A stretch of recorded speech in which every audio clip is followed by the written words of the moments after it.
Setelah 25 tahun bertugas di rumah retret, sekarang saya bertugas di tebing tinggi, bukan Bukit Tinggi. Saya tugas di tebing tinggi Medan. Kalau Bukit Tinggi itu Padang. Di tebing tinggi saya banyak sekali umat saya, semuanya dari Batak Toba. Jadi sekarang wajah saya makin menjadi kotak, menjadi makin hitam, menjadi suara saya makin menggelegar. Karena di sana saya makannya daging anjing dan sayur kol. Ada lagunya, Anda kenal? Ya, itu lagu puji-pujian di tanah kami. Waktu abang mau pergi ke si borong-borong, datang hujan yang amat deras lah. Gitu. Jadi saya 7 bulan sekarang menikmati tinggal di sana, sangat bahagia. Kenapa? Karena umat di paroki kami itu umatnya baik-baik. Tidak banyak umat yang ngomongin pastor. Pastor di tebing tinggi itu banyak oleh umatnya, Pak. Selalu umat itu datang pada pastor. Pastor, Horas, kata saya. Bagaimana kabar? Sehat, pastor. Pastor sehat? Ya, masih kelihatan. Kalau pastor sehat, pasti kelihatan masih hidup. Lalu kalau di sana itu saya bertugas dengan mereka jarang sekali datang kepada pastor mengeluh, jarang. Konsultasi jarang orang Batak. Mereka kalau punya masalah hadapi sendiri. Baru datang kalau ke pastor kalau apa mau mati. Pastor sudah tidak tahan, doakan saya. Baik, semoga engkau menghadap Tuhan dalam nama Bapa. Selesai sudah. Beda dengan umat Katolik di paroki Bandung ini, sedikit-sedikit pastor punya masalah apa, suami saya pastor. Kenapa suami ibu pastor? Ibu kenapa suami ibu? Pastor saya minder dengan suami saya. Kenapa? Suami saya makin ganteng, makin muda, saya makin jelek pastor. Bagus itu. Kalau begitu bertobatlah. Jadi mari kita kembali kepada kitab suci. Injil Yohanes, tertulis apa di dalam Injil Yohanes di sana? Setelah Yesus mengatakan semuanya itu, sekali lagi Injil Yohanes bab 8 ayat 30 sampai 32, banyak orang percaya kepadanya. Maka kata Yesus kepada orang-orang Yahudi yang percaya kepadanya, jikalau kamu tetap dalam firman-Ku, kamu benar-benar adalah murid-Ku, dan kamu akan mengetahui kebenaran, dan kebenaran itu akan memerdekakan kamu. Nah, menarik di sini, kata kebenaran akan memerdekakan kamu. Jadi kebenaran itu di dalam bahasa Latin artinya veritas. Kebenaran itu berarti apa? Pemikiran dan kata-kata cocok dengan kenyataan. Betul atau tidak? Itu kan kebenaran. Namanya benar itu apa yang kita pikirkan, apa yang kita katakan cocok dengan apa yang dilihat. Tadi seperti pembawa worship leader berkata, hari ini tidak hujan. Benar, karena jalan tidak basah. Oh, depan gereja basah. Oh, berarti Pastor Bogart menyiram. Jadi kebenaran itu sesuai antara apa yang dipikirkan dengan apa yang dilihat. Namun rupanya terjemahan dari kata kebenaran itu, dari veritas, itu salah. Setelah begitu banyak penelitian, yang dimaksud oleh Yesus bukan kebenaran. Yang dimaksud dalam bahasa Yahudi kebenaran itu bukan veritas. Kebenaran itu artinya dari dalam bahasa Latin adalah fidelitas. Fidelitas itu kesetiaan. Jadi kalau kesetiaan itu urusannya dengan cinta. Maka kalau kebenaran itu identik dengan cinta, apa yang mau dikatakan oleh Yohanes, cinta, maka tadi dikatakan di sini, cinta itu akan membebaskan kamu. Jadi kalau kata-kata kebenaran ini kita berubah. Jikalau kamu tetap dalam firman-Ku, kamu benar-benar adalah murid-Ku. Dan kamu akan mengetahui kasih, cinta. Dan kasih itu akan membebaskan kamu. Jadi cinta Tuhan itu adalah kasih yang bisa diandalkan. Kasih yang tidak pernah menipu, kasih yang tidak pernah berbohong, kasih yang tidak pernah gagal. Dan kasih Allah adalah kasih yang tanpa syarat. Beda toh, suami itu kalau mengasihi itu kan presentasinya berkurang. Ibu datang ke sini, ibu warga Florentius, bukan penyelundup.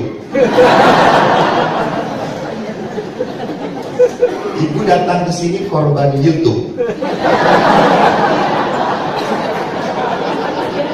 Tersesat.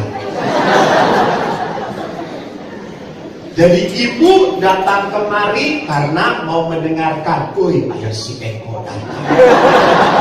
Si Eko mengkhotbah sok tara benar. Lalu ibu itu datang 100% demi Eko. Nanti setelah mendengarkan khotbah saya, bisa jadi beliau pulang dengan cinta yang tinggal 10%. Kurang ajar gitu-gitu wae. Jadi lihat, cinta manusia itu bisa berubah-ubah, betul atau tidak? Bapak-bapak, apakah bapak-bapak masih 100% mencintai istri Anda?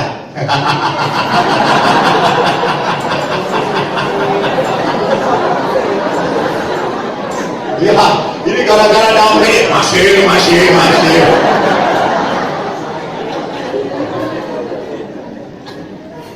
Saya kan kalau seminar, ini kan selalu pertanyaan yang selalu saya sering katakan. Saya kalau seminar Pak Sutri, coba ada diskusi. Suami istri tolong kita cek cinta Anda masing-masing. Caranya bagaimana? Coba ngobrol berdua. Siapa yang meninggal duluan? Loh, ini bukan hal yang menakutkan. Karena mati itu pasti, betul atau tidak? Siapa duluan itu tergantung nasib. Nah sekarang silakan kalau Anda misalnya ngobrol duluan, sok santai lah. Pasti wanita jangan saya mah gak kuat. Gitu. Lalu suami akan bilang, masa? Ya udah kamu duluan. Gitu.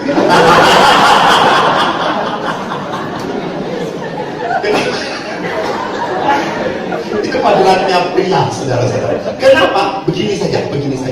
Saya tanya pada para wanita yang sudah berumah tangga tentunya, yang masih berharap supaya bisa berumah tangga, saya doakan.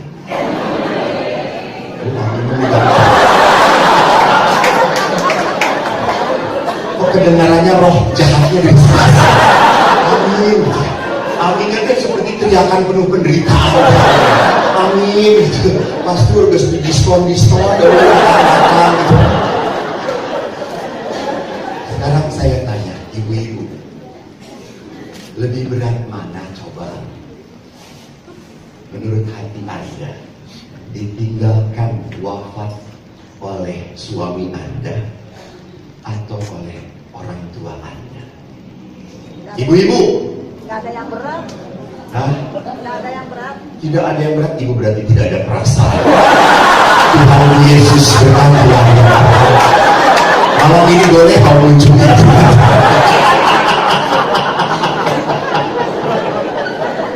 Mungkin Tuhan juga berat mana namanya. Umumnya berat mana ibu-ibu? Suami. Ini istri yang sakinah mawadah. Sakinah mawadah tumaninah. Kalau ibu sakinah mawadah tara di iman. Maka nggak ada yang berat. Para istri setuju? Sekarang kita tanyakan kepada laki-laki. Laki-laki biasanya jawabannya rada aneh. Para bapak-bapak, pertanyaan saya adalah, lebih berat mana? ditinggalkan oleh istri pertama atau kedua?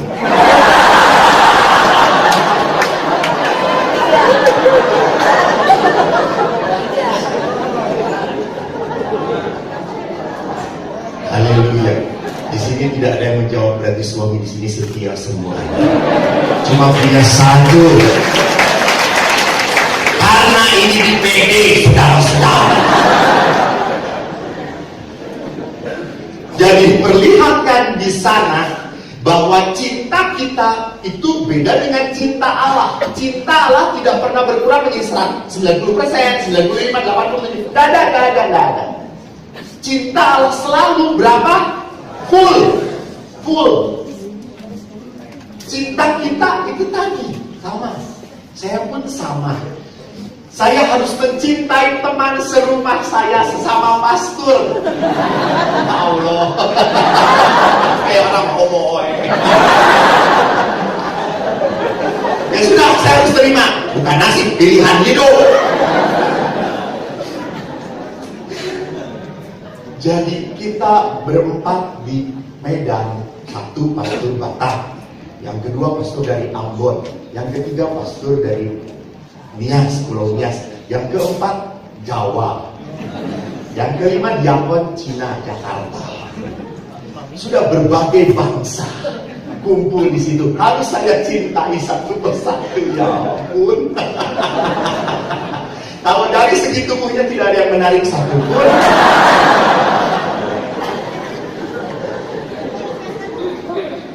Tapi bagaimana saya belajar untuk membuat teman saya satu rumah itu betah. Apalagi satu, wih teman saya ini baik. Tiba-tiba, kok kamu mau kalau Rensius ya katanya mau memberi renungan. Ya betul. Kamu kan kalau Rensius berarti mencari sumbangan untuk paroki kita. Betul.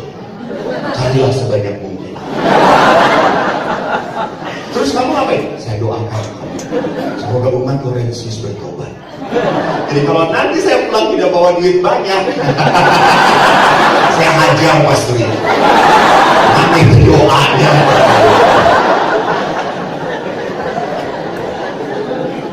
Dan pastor itu berkata, kok tugas kamu di paroki saya ambil alih. Saya harusnya tugas ini ada apa ini? Habis pagi ini harusnya saya bisa. Tapi pastor itu saya ambil. Woi, terima kasih, thank you, saya gak minta. Dia menawarkan diri. Tapi suatu saat juga kadang-kadang pastor ini pun muncul malesnya, muncul menjelek, muncul apa namanya, mungkin sedang datang bulan. Males. Tiba-tiba saya mengatakan, kamu nanti tugas di sini ya, saya karena harus ada tugas di sini, tugas ini. Enggak, saya nggak mau. Kamu aja di sini. Mencintai dia tadi dari 100% jadi turun 20%. Ya. Artinya apa? Cinta kita itu bisa apa? Up and down, betul. Cinta kita bisa up and down. Kita betul-betul bisa demen banget gitu ya. Wah, I love you so much. Jadi belum lihat belum ketemu, belum ngobrol pun udah nafsu gitu ya. Baru lihat, 100%. Anda tertarik dengan saya karena baru cuma sebentar.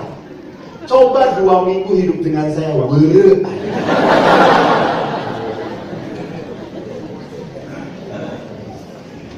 Jadi itulah cinta manusia. Beda dengan cinta Allah. Maka bagaimana Yesus menggambarkan cinta Bapa? Kalau Yesus menggambarkan cinta Allah itu seperti apa?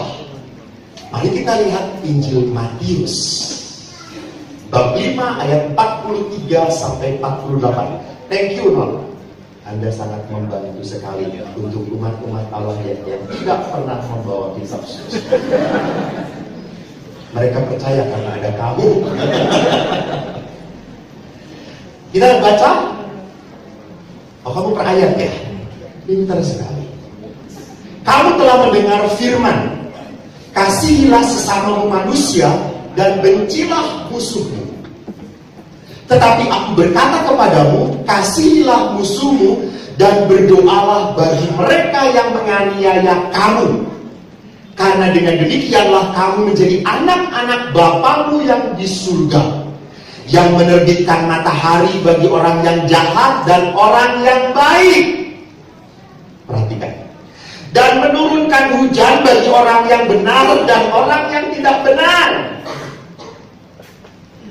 Apabila kamu mengasihi orang yang mengasihi kamu, apa upahmu?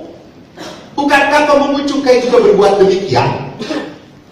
Dan apabila kamu hanya memberi salam kepada saudara-saudaramu saja, apakah lebihnya daripada perbuatan orang lain?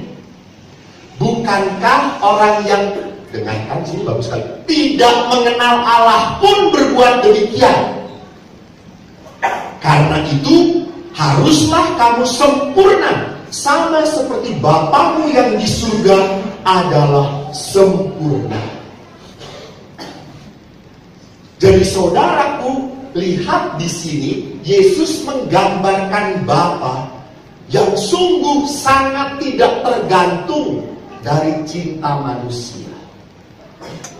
Anda berdosa atau tidak, Tuhan tetap memberikan matahari. Jadi matahari terbit itu di ufuk timur tidak hanya khusus untuk orang-orang PD Laurentius ini. Nah, orang yang tidak ikut PD pun diberikan matahari. Apakah pertanyaan saya, apakah Anda diberkati Tuhan? Amin. Apakah orang yang tidak ikut PD juga diberkati Tuhan? Amin. Amin. Lalu ngapain PD kalau begitu? Selalu aja. Jadi lihat di sana bahwa cinta Allah itu tidak pernah memandang manusia. Itu gambaran yang diberikan oleh Yesus. Nih, cinta Bapa itu seperti ini. Dan kita akan kaget dengan kasih yang seperti itu. Karena ini bukan kasih yang di dalam konsep kita. Kita kalau mengasihi orang, kan kita harus lihat apakah orang ini layak dikasihi atau tidak. Betul atau tidak? Jadi kan ada istilahnya di dalam bahasa Inggris, apa ya? Lovable atau unlovable. Jadi lovable itu adalah orang yang layak dikasihi. Kan anak-anak juga sama, pastor. Ini anaknya ya pastor ini bager, geus bager teh nurut, geus nurut teh pinter kok saya pastor. Kamu dia anak kedua beda pastor. Geus ngaco, hese diatur, bodoh kos bapaknya pastor.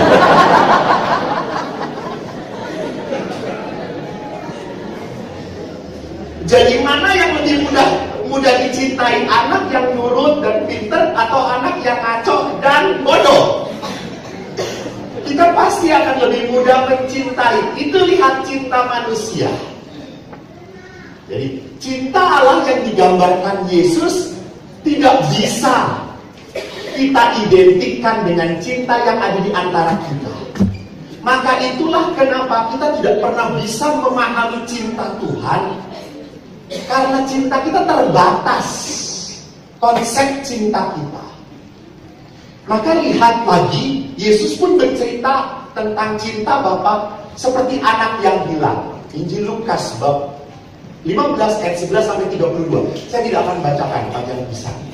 Kamu juga langsung kurang ajar.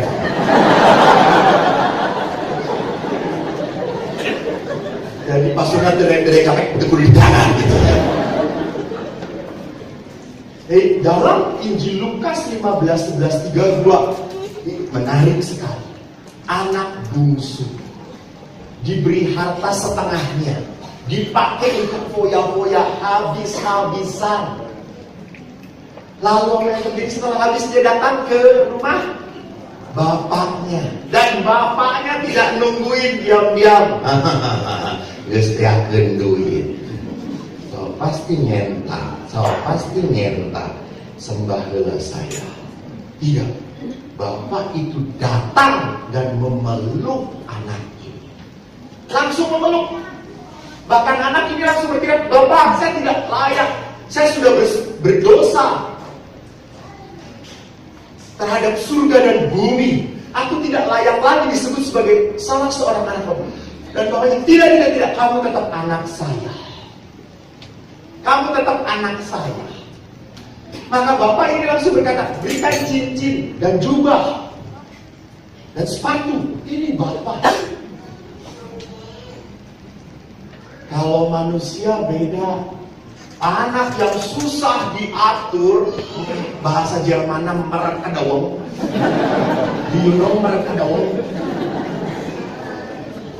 Lebih keras tilu batu, jadi kepala batu, merekadawang. Langsung kalau susah diatur, tulis di PR. Lihat gambarnya, anak ini bukan anak saya lagi. Segala perbuatannya adalah tanggung jawab dia. Antep berkurang. Jadi cinta Allah tidak cinta yang seperti itu. Cinta yang selalu memberi kesempatan kamu boleh salah lagi. Ini cinta Tuhan. Boleh jatuh lagi. Boleh gagal lagi. Itu istilahnya. Kamu mau jatuh lagi? Tenang naon. Tidak apa-apa. Ini yang mau digambarkan oleh Yesus. Mengapa kita tidak bisa mencintai sesama seperti Allah mencintai kita? Kan kita selalu di mana-mana tuh kasih Allah itu besar tadi. Kasih setiamu yang kurasakan, bagus banget. Lagu kasih itu di mana-mana muncul. Hanya pertanyaannya, sejauh apa, seperti apa saya bisa mencintai? Kenapa saya tidak bisa mencintai seperti Bapa telah mencintai saya? Karena manusia tidak sepenuhnya memahami konsep cinta Allah. Bahkan manusia tidak sepenuhnya merasakan kasih Tuhan. Kalau orang tidak merasakan kasih Allah, maka dia akan mencari hal lain untuk memuaskan hidupnya.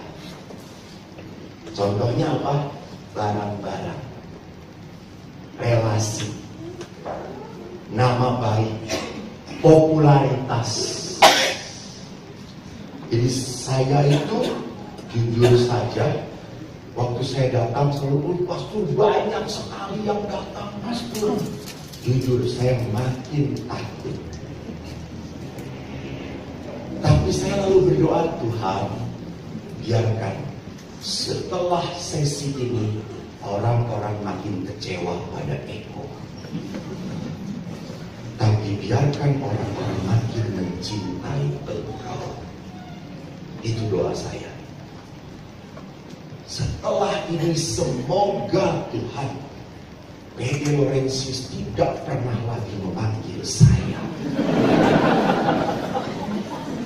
Tetapi di PD ini makin hidup dan namamu semakin dimuliakan. Lebih baik buang saja si Eko. Tetapi nama Tuhan semakin terpanjang. Itu membuat saya lega. Itu membuat saya datang ke sini bukan sebagai seorang pria pemuas Anda.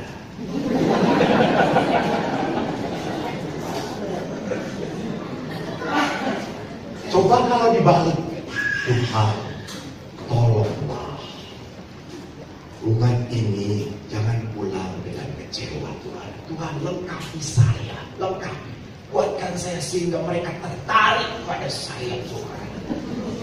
Tuhan, semoga saya makin bisa membuat mereka tertawa terbahak-bahak Tuhan. Buat mereka pulang sampai putus urat perutnya Tuhan. Keborong-minus semuanya.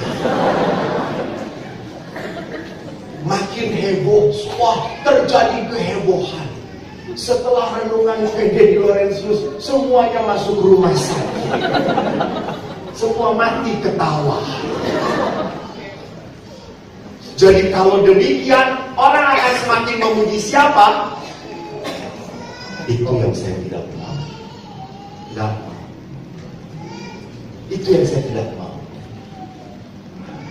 Itulah sebabnya lihat di sini bahwa cinta Allah itu harus benar-benar masuk bukan hanya dalam konsep kita, tetapi sungguh dialami. Karena cinta itu adalah sebuah pengalaman.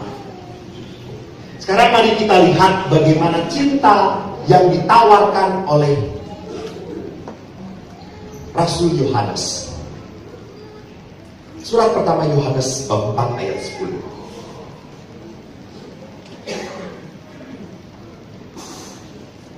Satu Yohanes 4:10. Saya tinggal di sini aja. Bukan Yohanes 1 juragan, 1 Yohanes. Tuh kan salah. 1 Yohanes bab 4 ayat 10. Dikatakan, inilah cinta itu.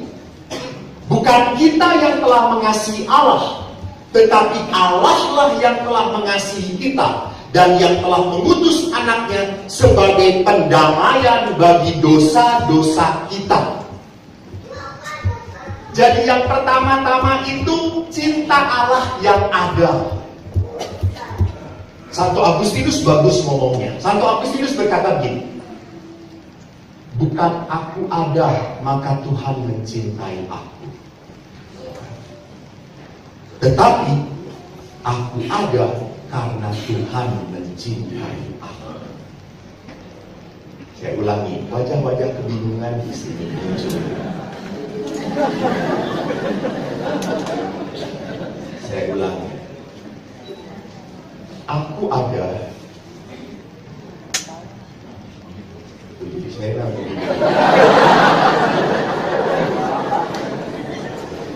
Tuhan mencintai aku, maka aku ada. Udah nggak? Dong? Kalimat kedua, bukan itu yang benar. Yang benar adalah karena Tuhan mencintai aku, maka aku ada.